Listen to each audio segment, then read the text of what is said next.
अस्सलामुअलैकुम रहमतुल्लाहि वबरकातुहू। मेरा नाम आसिफ अली सरफराज अली है। मैं जमात हफ्तुम में पढ़ता हूँ। मेरे स्कूल का नाम Mahanagar Palika Urdu primary school number 41 Kathada Nashik Maharashtra है। आज गांधी जी के जयंती पर मैं गांधी जी का रोल निभा रहा हूँ। मैं हूँ महात्मा गांधी। 2 अक्टूबर सन 1869 को गुजरात के पोरबंदर गांव में पैदा हुआ। देश भर में 2 अक्टूबर को गांधी जयंती मनाया जाता है।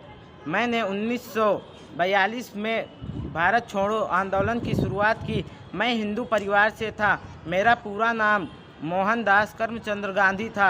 मेरे पिता का नाम करमचंद गांधी 30 जनवरी सन 1948 को नाथोराम गोडसे के द्वारा गोली मार दी गई, जिसमें मेरी हत्या हो गई।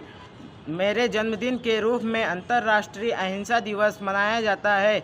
ये मेरे विचारधाराओं को जानने का सबसे अच्छा दिन है। मेरा जन्मदिन हमारे देश का एक राष्ट्रीय पर्व है।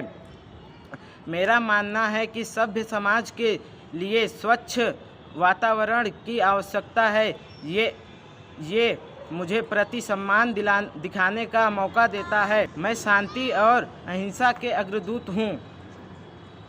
खादी मेरी शान है, कर्म ही मेरी पूजा है, सच्चा मेरा कर्म है और हिंदुस्तान मेरी जान है। जय हिंद, जय भारत।